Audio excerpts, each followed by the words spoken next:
Nuestro hablar diario es hablar, por ejemplo, de política, ¿no? Ahora en el Perú estamos hablando de la política, ¿no? De odres, ¿no? De cuánto dinero sacaron, ¿no?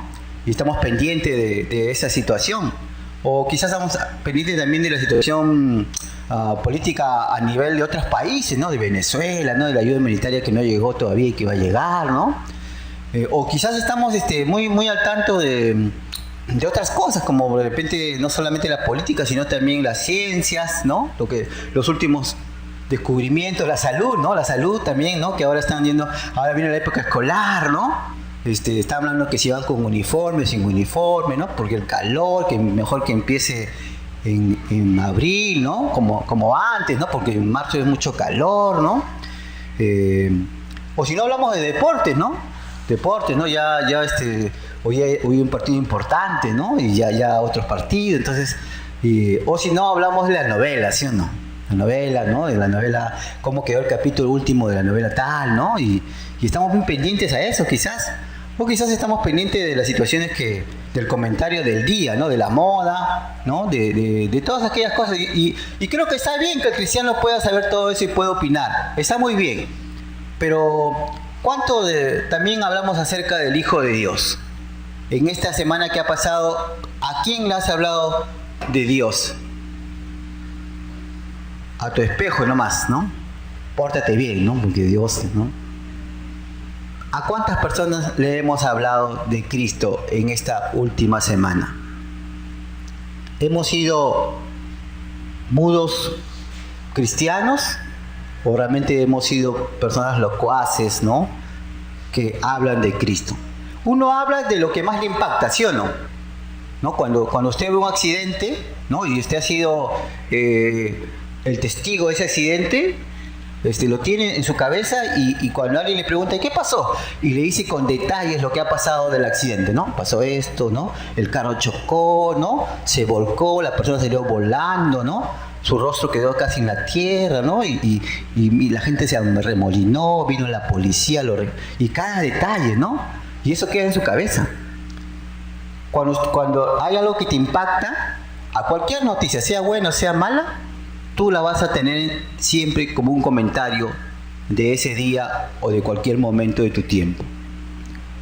Y entonces la pregunta está, ¿realmente Cristo está impactando nuestra vida al modo de que yo siempre hable de Cristo a alguien? Que siempre mi comentario tenga que ver de repente con algo de la palabra de Dios. Comentarle a alguien un pasaje bíblico. Decirle solamente Cristo te ama a alguien. Entonces, esa es una situación que tenemos que... Por eso que hoy vamos a ver los 3 significados del testimonio de Cristo, ¿no? Los 3 significados del testimonio de Cristo, que vamos a verlo aquí en el relato bíblico que acabamos de leer. Y entonces, en este relato bíblico que acabamos de leer, vemos a un personaje, ¿no? A Pedro, a Juan, ¿y quién más?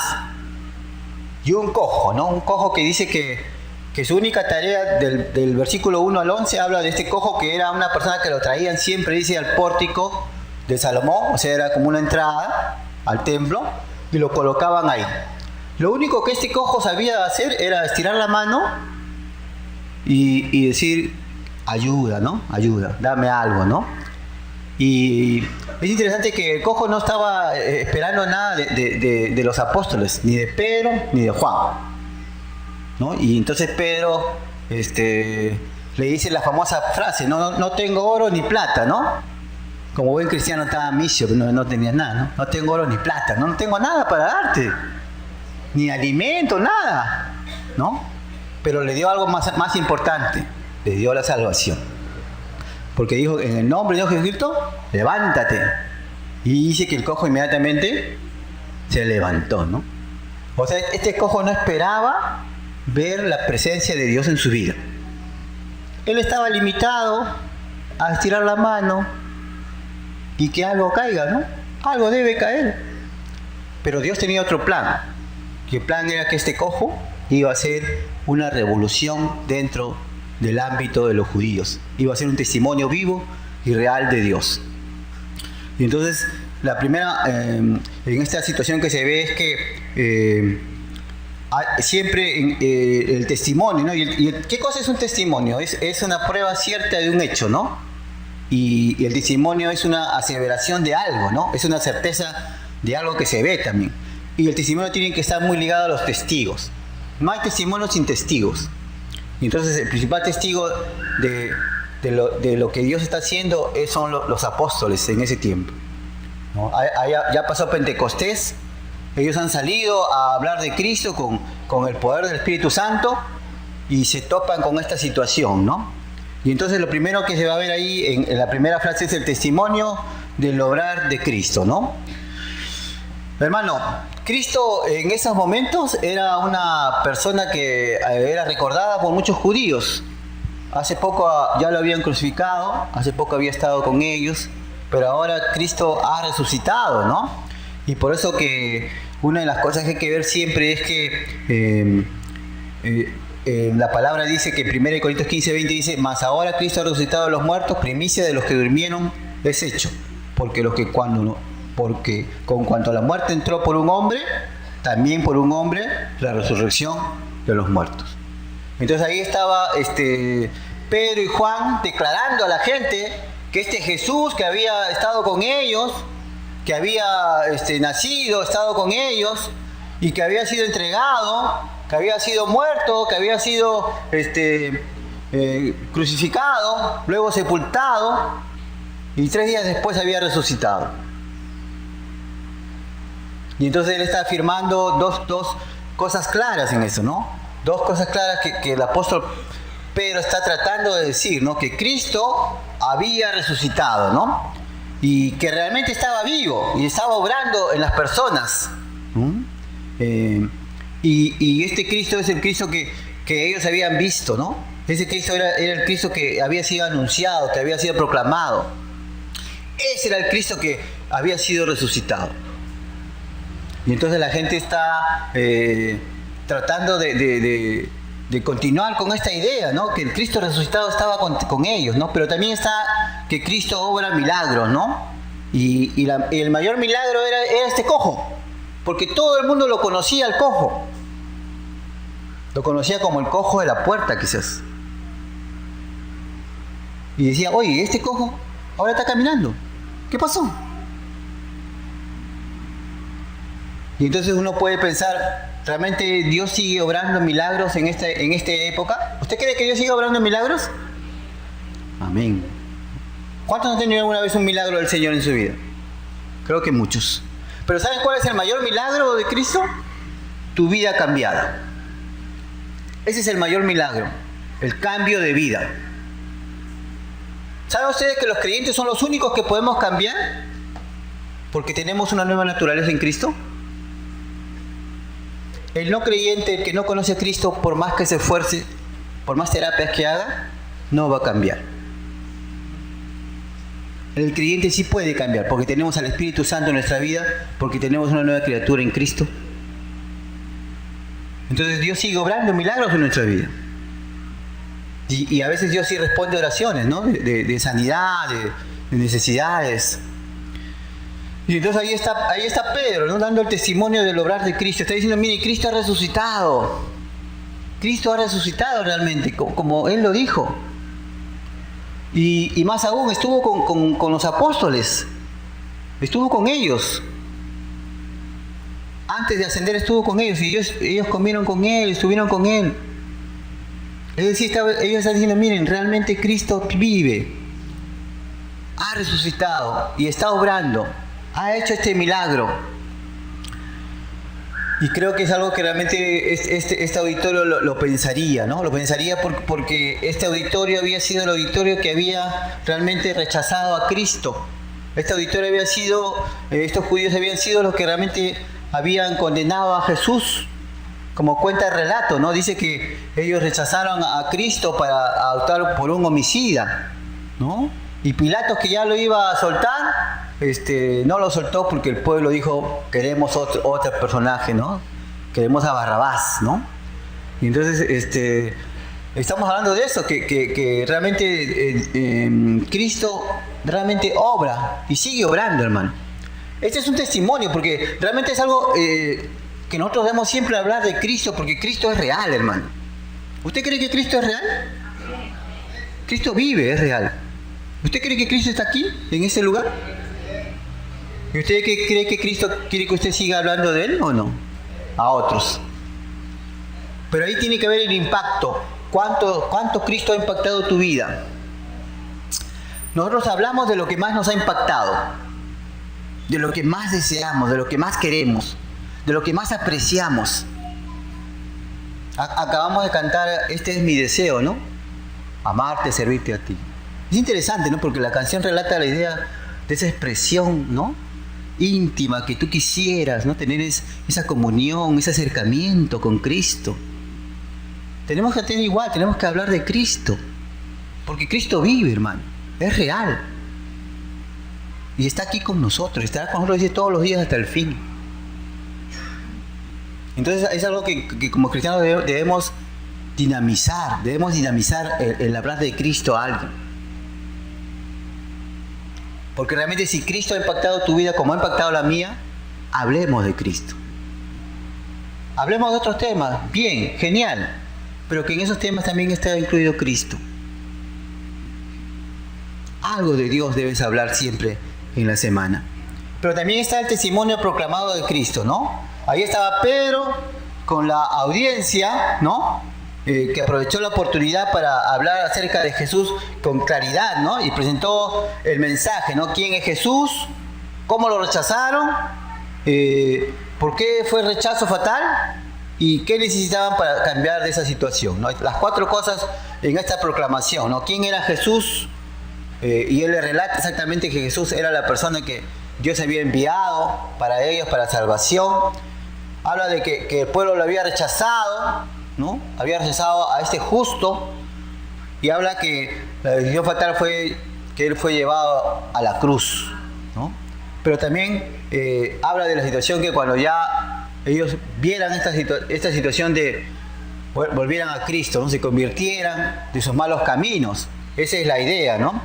Pero también habla de la idea de que Jesús va a venir pronto, ¿no? Por eso, segunda de Pedro 3:9, él dice, el Señor no retarda, dice, su promesa, según algunos la tienen por tardanza, sino que es paciente para con nosotros, no queriendo que ninguno perezca, sino que todos procedan, dice, al arrepentimiento. O sea, el deseo ferviente de Dios es que toda persona que no lo conozca se arrepienta, vuelva a los caminos de Dios. Hermano, si este es el deseo de Dios, también debería ser nuestro deseo. Compartir la palabra para que la gente también pueda arrepentirse. Y este es el mensaje que Pedro está dando, ¿no? Está diciendo, miren, ustedes tienen que reconocer a Cristo, pero tienen que optar por Él, tienen que arrepentirse, tienen que convertirse. Y entonces ahí están las 2 cosas fundamentales, ¿no? Que también se ve ante el testimonio proclamado de Cristo, ¿no? Hay 2 actitudes, la actitud de aceptar o negar a Cristo y la actitud de arrepentirse y de convertirse. La actitud de aceptar o negar a Cristo. ¿Quién sino Pedro de negación? ¿Cuántas veces le negó Pedro a Jesús? 3 veces. ¿Y Jesús qué le había dicho? Me vas a negar antes que cante el gallo, ¿no? No el gallo, no el caldo de gallina, sino el gallo. Por eso que en la madrugada toman caldo de gallina porque el gallo canta, ¿no? Pero dice, me vas a negar antes que cante el gallo. ¿Y cuántas veces le negó a Cristo Pedro? 3 veces. ¿Quién no sabe más de negación que Pedro? Y entonces Pedro sabe qué cosa es negar a Cristo. Y dice que eso fue un llanto para él, fue una situación triste para él. Negar a su Salvador, negar a su Señor. Interesante, porque a veces nosotros también asumimos esa situación, la situación de rechazar o de creer en Cristo, ¿no? A veces nosotros predicamos la palabra, hablamos de Cristo y la gente nos rechaza. La gente no nos cree. Algunos creen, gloria a Dios. Pero a veces también nosotros rechazamos a Cristo con nuestro actuar diario, ¿no? Con lo que hacemos. A veces nuestros hechos dicen más que nuestras palabras. Y hablamos de Cristo por un lado y hacemos cosas contrarias. a veces rechazamos a Cristo cuando no lo tenemos a Él en cuenta, ¿no? Entonces también podemos rechazar a Cristo como cristianos. Y entonces ante esta situación, cuando uno ya tiene un encuentro con el Señor, tiene que haber actuado en base a la otra actitud, arrepentirse y convertirse. Y el arrepentimiento tiene que ver con el pensamiento, con reconsiderar las cosas, ¿no?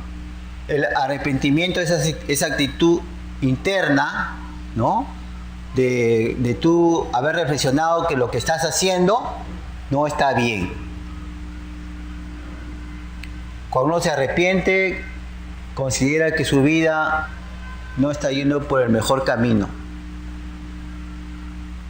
Y ante el arrepentimiento también está la conversión. Y la conversión tiene que ver con volver, ¿no? Tiene que ver con revertir, ¿no? Y el arrepentimiento y la conversión tiene que ver con la dirección de la vida. Es como que yo estoy dirigiéndome hacia esa pantalla, ¿no? Y me arrepiento y me convierto. Entonces hago un giro de 180 grados y vuelvo hacia este lugar, ¿correcto? Pero hay cristianos que en lugar de hacer esto de 180 grados, hacen el giro de 360, ¿no? Y vuelven al mismo lugar. Entonces no se han arrepentido, no se han convertido. Sencillamente han hecho algo, no sé, de repente moral, ¿no? Una cosa así ligera, ¿no? Pero realmente cuando uno encuentra a Cristo y realmente lo tiene en su corazón, tiene que tener esa actitud de arrepentirse y de convertirse, ¿no? Y a lo largo de nuestra vida vamos a tener muchas situaciones que tenemos que vivir, ¿no? Ayer conversando con un joven, me dijo que él estaba un poco triste, ¿no? Porque su vida espiritual no andaba muy bien, ¿no? Y recuerdo que él me dijo que estaba haciendo el máximo esfuerzo por salir adelante, ¿no? Y cuando yo le dije, ¿pero te has arrepentido y convertido de lo que estás haciendo? Me dijo, no, todavía no lo he hecho, ¿no? Entonces él tenía remordimiento, había venido para que ese remordimiento sacarle el remordimiento que tenía, ¿no? Y él me decía, yo quiero huir de Dios, pero no puedo, ¿no? Yo le digo, nunca vas a poder porque Dios va a estar contigo, ¿no? Entonces es interesante porque no sé cuál sea nuestra actitud, ¿no? Realmente de conversión, de arrepentimiento. De repente tengas mucho tiempo en Cristo, ¿eh? Años aquí, pero siempre hay que tener esta actitud de arrepentimiento, de conversión, de volver a los caminos del Señor. Y si tú estás andando por un camino equivocado, pues conviértete, arrepiéntete y gira hacia el camino correcto. ¿Qué es lo que Dios quiere que haga? Por eso que este auditorio que estaba hablando con Pedro, eso es lo que le dice él, ¿no? Miren, Jesús ha venido acá, ustedes no le dieron la opción, él fue realmente sepultado, él fue muerto, pero ¿sabe qué? Él ha resucitado. Y es necesario que ustedes tengan un encuentro con Dios, un encuentro con Cristo. Por eso es que arrepiéntense, ¿no? Y vuélvanse de sus malos caminos. Esa es la idea de Dios, esa es la idea del arrepentimiento, ¿no? Y el Señor quiere eso siempre, ¿no? Pero a veces cuando uno comparte la palabra del Señor no va a recibir los mejores aplausos ni las mejores recompensas. Yo recuerdo la primera vez que me convertí, ¿no? Y ya había terminado mis estudios superiores, tenía mi grupo de amigos que siempre hacíamos las juergas de los viernes y sábados, ¿no?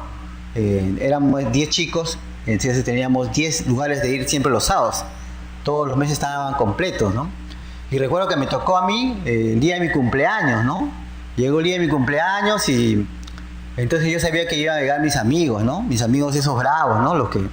Esos que no tenían hora de llegar, pero no hora de salir de la casa, ¿no? Entonces había que sacarlos, ¿sabes? Entonces, y llegaron todos mis amigos, ¿no? Todos mis amigos llegaron, yo estaba en la casa con mi papá, mi mamá, mis hermanos. Y entonces llegaron ahí a la casa, se sentaron, ¿no? Y yo puse música cristiana. Todos se miraron, ¿qué pasa? ¿Qué está pasando? ¿No? Y luego saqué mi chicha morada, ¿no? Para que tomen. Se pusieron un poco más incómodos. Y luego saqué la carapulca, ¿no? Para que coman, ¿no? Entonces, tenían su chicha, su carapulca y la música, ¿no? Y hicimos algunos jueguitos que habían unos hermanos que habían venido a mi cumpleaños. Y ahí, en medio de esa situación, cuando yo le vi que su cara así que diciendo, ¿dónde está lo que siempre esperábamos, ¿no? Y yo le compartí la palabra, ¿no? Le compartí la palabra. No muchos se convirtieron, realmente, soy sincero. Pero sí le compartí la palabra. Le dije lo que estaba pasando en mi vida. Le dije que ahora no necesitaba eso para divertirme, sino estaba Cristo en mi corazón y estaba feliz con eso y contento. Y les dije de Dios, le hablé de Cristo a ellos. A lo largo de los años encontré 2 que sí se habían convertido, ¿no? Pero los demás sí no supe nada de ellos. Pero lo que sí sé es que le compartí la palabra del Señor, ¿no? Yo hice la labor que es ir y predicar, ¿no? La labor del Espíritu Santo es convencer de pecado, de justicia, de juicio. Mi labor es ir y predicar, ir y hablar de Cristo, ¿no? Y proclamar siempre a Cristo. Y eso es necesario siempre, ¿no? Y entonces también está el testimonio profético de Cristo, ¿no? El testimonio profético de Cristo. Y es interesante porque todas las profecías siempre hablan de Cristo, ¿no? Desde Génesis 3:15 hasta Apocalipsis 21 se va a hablar de Cristo. La Biblia habla de Cristo nada más. En sus 66 libros habla de Cristo. El personaje central de la Biblia es Jesucristo. El tema central de la palabra de Dios es Jesucristo. Y toda profecía dada habla siempre de Él. Por eso que Hebreos 1:2 dice, Dios habiendo hablado muchas veces y de muchas maneras en otro tiempo a los padres por los profetas, en estos postreros días nos ha hablado, dice, por el Hijo. Es decir, que antes estaba la profecía, ¿no? Que uno escuchaba del Antiguo Testamento hasta que llegó Cristo. Y en Cristo se cumplió toda la profecía. Todo se cumplió en Cristo. Y la profecía es algo que realmente no solamente es para el hoy, y también será para el mañana. Porque la profecía es algo que uno siempre ve, ¿no? Es interesante que Cristo es, dice, la promesa cumplida, ¿no? El mensaje profético fue cumplido en Cristo, ¿no? La profecía del Antiguo Testamento está en la consumación de la iglesia, por ejemplo, ¿no? Está también en la parte de la segunda venida de Cristo, ¿no?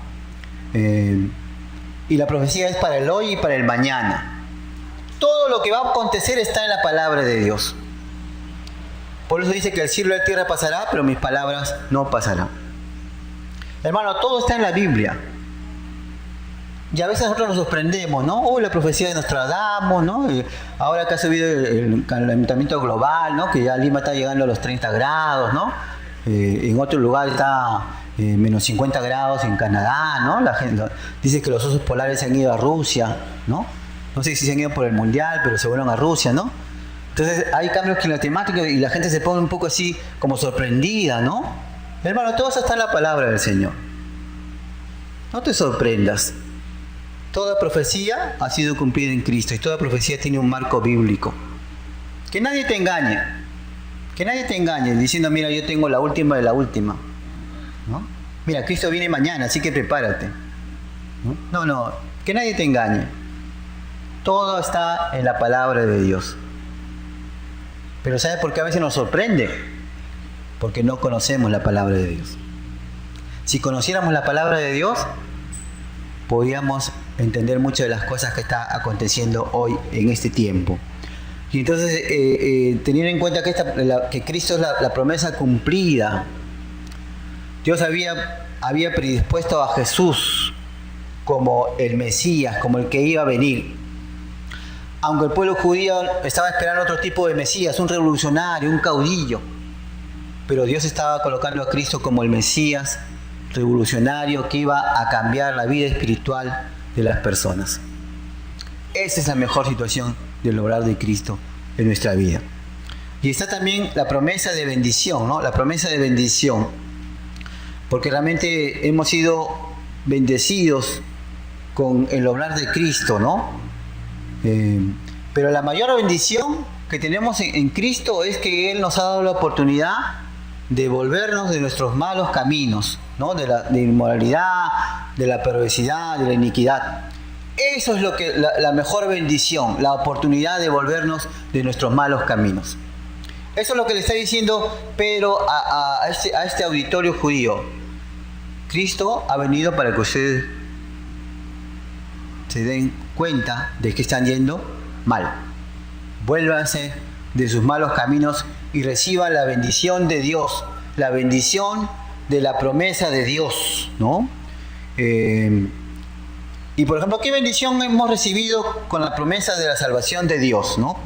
Primeramente, por ejemplo, hemos recibido vida eterna, hemos recibido perdón de pecados, hemos recibido reconciliación con Dios, hemos recibido justificación con Dios, hemos recibido salvación, hemos recibido gracia de Dios, hemos recibido amor de Dios, tenemos al Espíritu Santo, tenemos comunión con Dios, somos adoptados en una familia de Dios, tenemos una nueva criatura, somos nueva criatura, tenemos la oportunidad de tener comunión con Dios con la oración, sabemos que Dios mora en nosotros, estamos separados del mundo para Dios, tenemos el poder y la fortaleza de Dios, somos más que vencedores con Dios, tenemos paz con Dios y también tenemos la oportunidad de la resurrección de entre los muertos. Y hay muchas más bendiciones que usted y yo gozamos con la salvación que Cristo nos ha dado. Es una materia de gozo, ¿no? De alabanza, saber que Dios está con nosotros y está siempre ayudándonos en nuestra vida. Por eso es interesante saber, y siempre voy a recalcar, qué es lo que está impactando en nuestra vida. ¿Qué es lo que más impacta en tu vida? ¿Qué es lo que es más trascendente en tu vida? Quizás tu profesión, quizás tus estudios que ya has acabado, quizás tu pareja, quizás tus hijos. ¿Qué es lo que más ha impactado en tu vida? De lo que más ha impactado en tu vida es lo que más vas a hablar. Ese va a ser materia siempre de hablar. A veces encuentro a papás muy orgullosos de sus hijos, ¿no? Y está bien, me parece bueno. Pero papás que hablan de sus hijos siempre, ¿no? O de repente hablar siempre de un amigo, ¿no? Eso, todos los favores que te ha hecho. Es interesante eso, porque el testimonio tiene que estar sujeto siempre a lo que más te ha impactado. Y realmente si Cristo ha impactado tu vida, tú deberías hablar de Cristo siempre a otros. Esa debería ser la materia de conversación donde vayas. En tu trabajo, en tu centro de estudios, al caminar con alguien, en el mercado, ¿no? Compartir el mensaje de salvación a tu casero, ¿no? El de la verdura, ¿no? Al que te vende ahí el pollito, ¿no? O a tu vecino, a tus amigos, a tus familiares. Háblale de Cristo, hermano. Dile que Dios le ama. Dile que Él tiene un problema que es su pecado. Dile que Cristo es la solución a ese pecado. Dile que Él puede tomar una decisión por Cristo. Que no es necesario que venga a un lugar, sino que lo puede tomar en cualquier lugar. Y realmente tienes que hacer un testimonio de Cristo real. Y eso es algo impactante. Pedro tuvo esa opción. Pedro realmente estaba convencido de que tenía que hablar de Cristo. Tenía el poder del Espíritu Santo para hablar de Cristo. Tenía las palabras que Cristo le había dado. Pedro predicaba y hablaba de Cristo porque él estaba convencido que era lo mejor que le había pasado. Él estaba convencido que ese era el tema más pertinente para hablar a otras personas. Si tú crees que Cristo ha pasado de moda, entonces no hablarás de Cristo, pues, hablarás de otras cosas. Pero si tú realmente crees que Cristo es real y vive y está en ti, habla de Cristo. Habla de Cristo a otros. Dile a otras personas lo que Cristo está haciendo en tu vida. Te está cambiando de carácter, te está ayudando en tu vida diaria, te está proveyendo, te está dando salud, te está dando vida. Habla de Cristo a otras personas. Y podemos concluir con el pasaje bíblico ahí que dice, ¿no? Dice, pues Dios no nos ha dado espíritu de timidez, sino de poder, de amor y de dominio propio.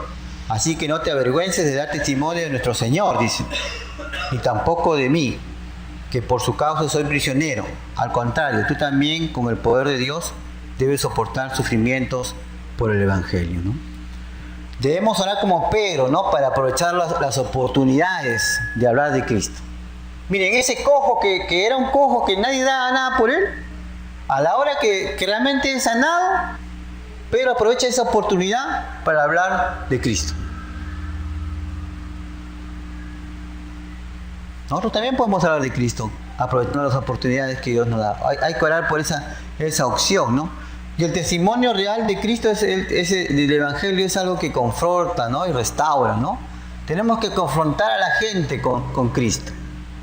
Pedro confrontó a estas personas con el mensaje de salvación y les dio la opción de ser restaurados por el poder de Dios. Y eso es algo que necesitamos volvernos, ¿no? A la proclamación, ¿no? de Cristo, ¿no? Con un llamado al arrepentimiento, ¿no? Y ahí dice, ¿no? Que no ha dado espíritu de timidez, sino de poder. ¿Usted tiene el Espíritu Santo en su vida? Correcto. ¿Usted tiene el poder de Dios para hablar a otros? Ay, me dijeron amén. Hermano, usted y yo estamos capacitados por Dios para hablar a otros de Cristo, ¿no? Y Pedro no tuvo esa timidez, sino que se levantó y predicó. Se convirtieron 3.000 en la primera opción. 3.000 se convirtieron. ¿Qué hacemos con 3.000 acá? No entran, ¿no? Pero predique. Si Dios quiere levantar 3.000, levantará 3.000. Nosotros somos llamados a anunciar a Cristo siempre, ¿no? Y entonces Pedro tenía ese poder de Dios y de amor y de dominio propio, ¿no? Porque como Jesús, ¿no? Cuando Jesús dice, vio a la gente sin pastor, ¿no? Y tuvo compasión de ellos. Así hay que entristecernos, hermano, porque cuando uno ve el mundo en que vivimos es un mundo que se está desarmando, se está corrompiendo. Es un mundo lleno de sufrimiento, donde la maldad cada día es peor. Hay que tener amor por la gente que está sufriendo, la gente que está sin Dios. Y el dominio propio para poder hablar de Cristo a otros. Eso es necesario siempre, ¿no? Y por eso que ahí está hablando Pablo, le dice a Timoteo, sigue adelante, ¿no? Ora por mí también, ¿no? Porque yo estoy sufriendo por causa del Evangelio. Así que vamos a terminar aquí. Yo quisiera que mis hermanas anfitrionas repartieran unos volantes. Vamos a repartir unos volantes a cada uno de ustedes y esa es una tarea que vamos a dejar para la semana que viene, ¿no? Puede repartir. Usted va a recibir un volantito pequeño y esta semana usted le va a compartir ese volante a alguien, a un amigo, a un vecino, a alguien le va a compartir ese volante, ¿ya? Y la semana que viene usted se va a acercar a algún pastor y nos va a contar cómo le ha ido, ¿ya? De repente van a agarrar el volante y lo van a arrugar y usted triste, ¿no? O de repente lo van a envolver en 4 pedazos y lo meten en el bolsillo. Pero usted comparta a alguien, lleve ese volante y comparte ese volante a alguien, a alguna persona que usted considere. Ore al Señor y pueda compartir. Y después podemos estar contando algunos testimonios, ¿correcto? Entonces, si usted me dice, pastor, ¿cómo predico? ¿Qué hablo? ¿Qué digo? Comparte este volante. No lo vaya a repartir tipo volante así de Wilson, ¿ah? Así que pasa el primero, se lo da. Pastor, ya le dije. No. Hable con alguien. Miren, yo quiero darte este volante. Y por favor, no lo guarden en su Biblia, así como el volante que dieron. Entonces, no. Compártelo. La próxima semana, usted tiene que no tener ese volante. Vamos a revisar todas las Biblias para que no haya volante. Usted comparta ese volante a otra persona. Si quiere llevar más, puede llevar más, no hay problema. Pero yo quisiera que comparta a una sola persona en esta semana el mensaje de salvación. ¿Lo podemos hacer? ¿Qué piensa? ¿Sí? Amén. Vamos a ponernos en pie para terminar orando y agradeciendo a Dios por este tiempo y entregando esta...